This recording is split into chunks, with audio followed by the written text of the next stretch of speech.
Hi everyone. सो इस video में हम मल्टीपल हायरिंग के बारे में बात करने वाले हैं। बट जो सबसे इंपॉर्टेंट चीज़ जिसको मैं डिस्कस करने के लिए आज फेस टू फेस आया हूँ वो ये है कि आज रिसेंटली हमारे सब्सक्राइबर को एक ऑफर लेटर रिसीव हुआ है, वो है पेयू कंपनी की तरफ से। अब अगर आपको पता हो तो ये जो पेयू कंपनी है इसकी हायरिंग मैंने काफ़ी बार पोस्ट करी है, लगभग हर 4 से 5 दिन के गैप पे हम पोस्ट करते रहते हैं, बिकॉज इनकी जो हायरिंग्स है वो चलती रहती है। ठीक है, अब देखो हुआ क्या ना, मैं आपको बता देता हूँ पूरी चीज़।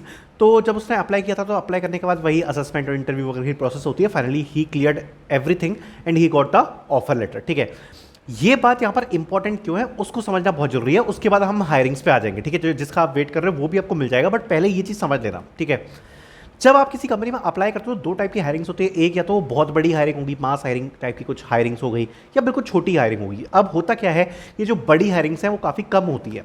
जो छोटी हायरिंग्स है जिसमें 5 पोजीशन है, 10 पोजीशन है, 2 पोजीशन है, ऐसी हायरिंग्स पूरे साल भर आती रहती हैं। अब बेनिफिट क्या होता है, काफी बच्चों की जो सबसे बड़ी मिस्टेक है जिसकी वजह से वो जॉबलेस रह जाते हैं, ये मैं आपको बार बार बोलूंगा और इसका बहुत अच्छा प्रूफ है मेरे पास। क्योंकि बहुत सारे ऐसे बच्चे हैं जिनके मैं कांटेक्ट में जब रहता हूं और वो मतलब डेली अप्लाई कर रहे हैं, छोटी छोटी कंपनीज में भी अप्लाई कर रहे हैं, ज्यादा टाइम नहीं लगता उनको सिलेक्ट होने में, वो सिलेक्ट हो जाते हैं। कुछ बच्चे होंगे जो बहुत ज्यादा अप्लाई कर रहे हैं उसके बाद भी नहीं हो पा रहे हैं सिलेक्ट 3 से 4 महीने में। अदरवाइज मैंने देखा है कि 3 से 4 महीने में बच्चे प्लेस हो जाते हैं। उसका सबसे बड़ा रीजन क्या है वो मैं आपको बता देता हूं। जो मास हायरिंग्स होती है पूरी साल में बहुत कम आएंगी, जो बड़ी हायरिंग्स होती है वो पूरी साल में कम आएंगी। ये जो छोटी हायरिंग्स है ना, इनकी सबसे बड़ी प्रॉब्लम क्या होती है कि इससे रिवर्ट्स नहीं आते, और शॉर्टलिस्टिंग नहीं होती। बट अगर इन केस अगर किसी कंपनी में, जैसे सपोज आपने 50 कंपनीज में अप्लाई किया, अगर आपकी तैयारी अच्छी है और मान लिया कि अगर आपको एक कंपनी से भी रिवर्ट आ गया, 50 में से एक बोल रहा हूं, सोच रहे हो कितनी कम पॉसिबिलिटी में लेकर चल रहा हूं, एंड अगर आपकी तैयारी अच्छी है तो मोस्ट प्रोबेबली आप उसको कन्वर्ट कर पाओगे ऑफर में। उसका एक बहुत बड़ा रीजन होता है कि अगर 10,000 बच्चों ने अप्लाई किया है और अगर उनको केवल 5 बच्चों को सिलेक्ट करना है, बहुत छोटी सी हायरिंग्स है, वो शॉर्ट लिस्टिंग में ही यहाँ पर 9,900 जितने भी बच्चे होते हैं उनको बाहर कर देते हैं जनरली इस टाइप की हायरिंग्स की। मैं क्योंकि जब मैं डेलोइट में वर्क करता था तो मैंने देखा है जब प्रोजेक्ट बेस्ड हायरिंग आती है ना 5 या 10 की, तो जनरली क्या होता है कि केवल 50-100 बच्चों को शॉर्टलिस्ट किया जाता है, बस चाहे जितने भी अप्लाई करें। अब उस शॉर्टलिस्टिंग में अगर आपका नाम आ गया तो ऑलरेडी आपका आधा काम हो गया। अब आपको बहुत कम बच्चे रह गए, उसमें आपको आना है उन 5 से 10 में। तो ये यहां पर बेनिफिट होता है। इसलिए जो कंपटीशन होता है वो बहुत कम गिर जाता है। शॉर्टलिस्टिंग में कंपटीशन है, मैं ये मानता हूं, लेकिन उसके बाद कंपटीशन बहुत ज्यादा गिर जाता है। So this is the biggest benefit. अगर कोई ऐसी कंपनी है जिसमें ऑलमोस्ट आपको भी टेस्ट में लाया और बाकी सब बच्चों को भी टेस्ट में ला रहा है, तो क्या होगा, तो भाई कंपटीशन बहुत ज्यादा हाई लेवल पे जाएगा, कट ऑफ बहुत हाई लेवल पे जाएगा, शॉर्टलिस्टिंग बहुत ज्यादा होगी आगे की प्रोसेस में।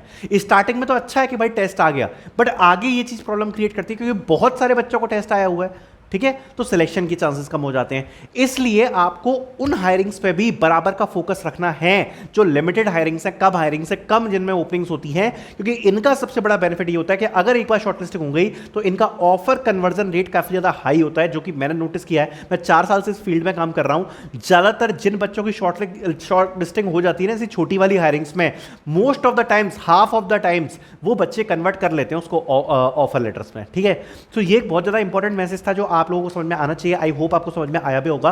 अब हम हायरिंग्स की तरफ आगे चलते हैं। पेयू की हायरिंग आज भी ओपन है जिसको मैं दिखाऊंगा। Thank you so much for watching, and आगे हम डिटेल्स देख लेते हैं सारी सारी हायरिंग्स की। तो जो पहली अपॉर्चुनिटी हमें देखने को मिल रही है from HCL tech, they are hiring for process associate, no experience required, strong communication skills, keen eye to details, all you need, apply now. और यहाँ पर क्लियरली मेंशन है किसी भी प्रकार का कोई एक्सपीरियंस की रिक्वायरमेंट नहीं है, HCL टेक की डायरेक्ट रिक्रूटर की तरफ से पोस्टेड है।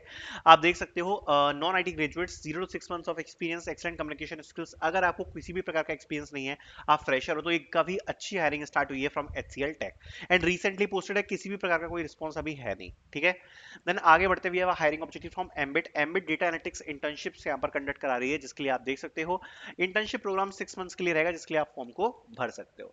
देन मैं बात कर रहा था ना पेयू की, तो आप देख लो ये हमारे सब्सक्राइबर सिलेक्शन हुआ है भैया, got a job for PayU है, सॉफ्टवेयर डेवलपर इंटर्न। ठीक है, तो ये आप देख सकते हो। तो इस प्रकार की जो हायरिंग्स होती है काफी इंपॉर्टेंट होती है। वैसे मैंने लिंक पोस्ट कर दी है पेयू की, अभी भी कंपनी हायरिंग कर रही है, अगर आपकी शॉर्टलिस्टिंग हो जाती है तो काफी ज्यादा सही रहेगा।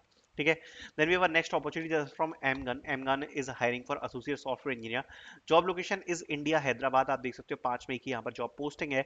Degree in computer science engineering वगैरह की रिक्वायर, इसको मैं हटा देता हूँ, ये एक्सपीरियंस के लिए है। I was not aware about that. Okay, then we have next opportunity from global IT consulting company, जो कि एप्लीकेशन डेवलपर फीमेल ओनली के लिए हायर कर रही है। एप्लीकेशन डेवलपर है, फीमेल ओनली है, डायरेक्ट टेस्ट अपॉर्चुनिटी है, गुड़गांव, चेन्नई, हैदराबाद, पुणे, मल्टीपल जगह पे ये हायरिंग कंडक्ट कराने वाली है। जितनी भी फीमेल कैंडिडेट्स हैं वो इसमें जरूर अप्लाई करें, अच्छी हायरिंग अपॉर्चुनिटी रहेगी। Then we have a next opportunity from exactly they are hiring for associate software engineer for entry level position. यहाँ पर आप देख सकते हो जॉब लोकेशन बेंगलोर होने वाली, सो आप लोग इसमें अप्लाई कर सकते हैं। इसमें आप बैचलर्स और मास्टर्स डिग्री की आपकी रिक्वायरमेंट रखी है। अगर आपको थोड़ा बहुत एक्सपीरियंस है तो आपके काम में आ जाएगा, आप अप्लाई कर सकते हैं, थोड़ा बहुत एक्सपीरियंस आपका चलेगा इसमें। Then we have a next opportunity from Tower Research hiring for software engineer one profile, इसमें भी आप लोग अप्लाई कर सकते हैं। टावर रिसर्च बहुत बड़ी कंपनी है, इसकी तरफ से हायरिंग हमें देखने को मिल रही है। Then we have a next opportunity from RSM, so RSM is hiring. So exciting opportunity at IRSM US LLP Hyderabad office. RSM is to be proud of the number one client. We are looking for IT trainee one for IT based at Hyderabad office. 0 to 2 years of experience. यहाँ पर आप देख सकते हो हिमांशी की तरफ से post करी गई है। हिमांशी को ही आपको कांटेक्ट करना है for the link and the referral. Okay, so आप देख सकते हो डायरेक्टली पोस्टेड है, रिक्रूटर की तरफ से एक अच्छी अपॉर्चुनिटी हो सकती है। आरएसएम की तरफ से software development, quality assurance, business analyst, tech support, सब के लिए यहाँ पर हायरिंग्स ओपन है। Do not miss to apply important hiring opportunity. Then we have next opportunity, जिसके बारे में बात कर लेते हैं। अपॉर्चुनिटी हमें देखने को मिल रही है टाइम्स इंटरनेट की तरफ से, जो कि इंटर्नशिप्स के लिए हायर कर रही है, 4 to 6 months ऑफ इंटर्नशिप्स, इसमें आप अप्लाई कर सकते हैं। Then we have next opportunity that's from Meragi, they are hiring for business analyst, 0 years of experience required, job location is Bangalore, इसमें आप लोग अप्लाई कर सकते हैं। मेरागी कंपनी की तरफ से देखने को मिल रही है। So I will putting out the links in the description so you can apply. Thank you so much for watching.